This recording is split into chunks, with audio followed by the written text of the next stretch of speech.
রাজনৈতিক পরিবর্তন হয়েছে, কিন্তু অর্থনৈতিক কাঠামো কি বদলেছে? বৈষম্য কমানো না গেলে কি বাংলাদেশ আরেকটি অস্থির সময়ের দিকে এগোচ্ছে? জুলাই বদলেছিল রাজনীতি, কিন্তু রাষ্ট্র কি বদলেছে? ভোটের রং পাল্টালেও মানুষের পকেট তো আগের মতোই খালি। জুলাই গণ অভ্যুত্থানের পর আমরা অনেক কথা বলেছি রাজনৈতিক সংস্কার নিয়ে। নির্বাচন, প্রশাসন, সংবিধান, ক্ষমতার বিকেন্দ্রীকরণ সবই আলোচনায় এসেছে। কিন্তু একটা প্রশ্ন কি যথেষ্ট জোরে উঠেছে? রাজনীতি বদলালেই কি রাষ্ট্র বদলে যায়? রাষ্ট্র কেবল ক্ষমতার কাঠামো না।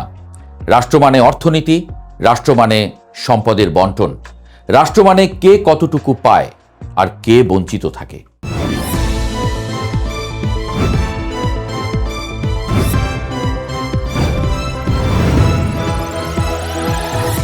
রাজনীতি বিশ্লেষক আলতাফ পারভেজ বলছেন, স্বাধীনতার ৫৪ বছরে বৈষম্য কমানো এখনো রাষ্ট্রের কেন্দ্রীয় এজেন্ডা ছিল না। ২০২৪ সালের গণ অভ্যুত্থান বৈষম্য বিরোধী তকমা পেলেও বাস্তবে বৈষম্য কমানোর দৃশ্যমান অগ্রগতি নেই। তাই আশঙ্কা, বাংলাদেশ কি আবারও কোনো এক লাল জুলাইয়ের দিকেই হাঁটছে? এই প্রশ্নটা আবেগের না, এটা বাস্তব প্রশ্ন।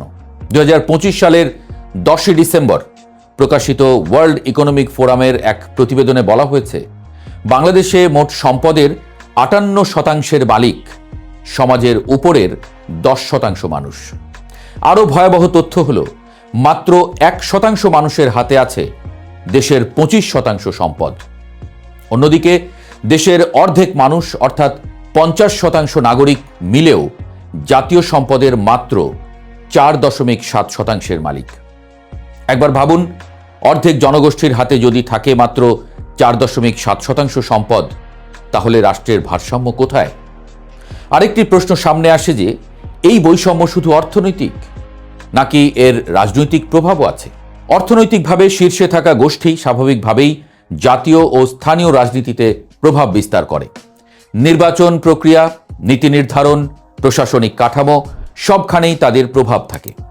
২০২৬ সালের নির্বাচনে কোটিপতিদের একচেটিয়া উপস্থিতি এই বাস্তবতাকেই আরও স্পষ্ট করেছে। যখন সম্পদ ও ক্ষমতা একই হাতে কেন্দ্রীভূত হয়, তখন নীতিও অনেক সময় সেই গোষ্ঠীর পক্ষে ঝুঁকে পড়ে। ফলে বৈষম্য শুধু টিকে থাকে না, বাড়তে থাকে। বাংলাদেশে এখনো প্রায় ২০% মানুষ দারিদ্র্য সীমার নিচে বাস করে, যারা মাসে প্রায় ৪,০০০ টাকা আয় করে, যারা ন্যূনতম জীবন ধারণের লড়াইয়ে আছে। অন্যদিকে অক্সফাম ইন্টারন্যাশনালের মতে, বাংলাদেশের ১১৫ জন মানুষের সম্পদ ১০ কোটিরও বেশি মানুষের সমান। এই ফারাক কেবল আয়ের না, এটা সুযোগের ফারাক। যারা কম আয় করে তারা ভালো শিক্ষা পায় না, মানসম্মত স্বাস্থ্যসেবা পায় না, প্রশিক্ষণ পায় না। ফলে তারা দারিদ্র্যের এক দুষ্ট চক্রে আটকে যায়। বাবা দরিদ্র, সন্তানও দরিদ্র, বাবা অশিক্ষিত, সন্তানও অশিক্ষিত। এই চক্র ভাঙার জন্য রাষ্ট্রের নীতিগত হস্তক্ষেপ দরকার। ন্যায্য করনীতি, সামাজিক সুরক্ষা, মানব সম্পদে বিনিয়োগ। এবার আসি করের প্রসঙ্গে। রাষ্ট্রের আয় কোথা থেকে আসে? নাগরিকের কর থেকে। কিন্তু বাংলাদেশে করদাতার সংখ্যা খুবই সীমিত। ফলে অভ্যন্তরীণ সম্পদ সংগ্রহের বড় অংশ নির্ভর করে ভ্যাটের উপরে। ভ্যাট হল ভোক্তা কর, যা ধনী গরিব সবাই একই হারে দেয়।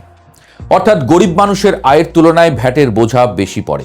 এখানে প্রশ্ন, রাষ্ট্র কি প্রগতিশীল কর ব্যবস্থা গড়ে তুলেছে?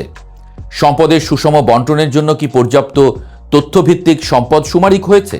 কোথায় সম্পদ পুঞ্জীভূত, কোথায় সীমিত, এই তথ্য ভাণ্ডার ছাড়া কি কার্যকর নীতি সম্ভব? যতদিন রাষ্ট্রের আয় কাঠামোগতভাবে শক্তিশালী না হবে, ততদিন উন্নয়নও টেকসই হবে না।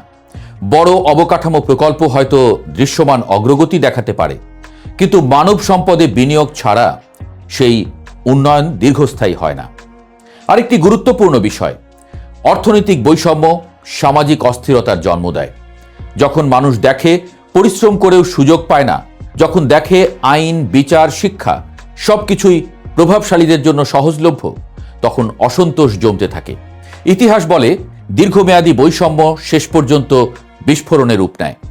বাংলাদেশের মানুষ যখন বৈষম্য বিরোধী ভাষা শিখেছে, সামাজিক যোগাযোগ মাধ্যম, শিক্ষিত তরুণ প্রজন্ম, নাগরিক সচেতনতা সব মিলিয়ে এখন প্রশ্ন আরও জোরালো, যদি অর্থনৈতিক ন্যায় বিচার নিশ্চিত না হয়, যদি ধনী গরিব ব্যবধান কমানো না যায়, তবে রাজনৈতিক পরিবর্তনও স্থায়ী শান্তি আনতে পারবে না। তাহলে সমাধান কোথায়? প্রথমত, প্রগতিশীল কর ব্যবস্থা শক্ত করা। দ্বিতীয়ত, সম্পদ ও আয়ের নির্ভরযোগ্য ডেটাবেস তৈরি করা। তৃতীয়ত, শিক্ষা ও স্বাস্থ্য খাতে কাঠামোগত বিনিয়োগ। চতুর্থত, রাজনৈতিক অর্থায়নের স্বচ্ছতা নিশ্চিত করা। রাষ্ট্রের অর্থনীতি যদি সুষম না হয়, তবে রাষ্ট্রের রাজনীতিও স্থিতিশীল হয় না। অর্থনৈতিক ন্যায় বিচার ছাড়া গণতন্ত্র কেবল প্রক্রিয়া হয়ে থাকে, অর্থবহ কাঠামো হয়ে ওঠে না। আজকের বাংলাদেশ একটি সন্ধিক্ষণে দাঁড়িয়ে। প্রশ্ন হলো, আমরা কি বৈষম্য কমানোর পথে হাঁটব, নাকি একই কাঠামো টিকিয়ে রেখে নতুন অস্থিরতার অপেক্ষা করব? লাল জুলাই কেবল একটি প্রতীক, এটি একটি সতর্কবার্তা। অর্থনৈতিক ভারসাম্যহীনতা দীর্ঘদিন চাপা থাকে না। রাষ্ট্র যদি শোনে, নীতি বদলায়, সম্পদ বন্টনে ন্যায় বিচার আনে, তবে পরিবর্তন স্থায়ী হবে। আর যদি না আনে, তবে ইতিহাস আবারও নিজেকে পুনরাবৃত্তি করতে পারে। এখন সিদ্ধান্ত নেবার সময়, আমরা রাজনীতি বদলাবো নাকি রাষ্ট্রের অর্থনৈতিক ভিত বদলাবো?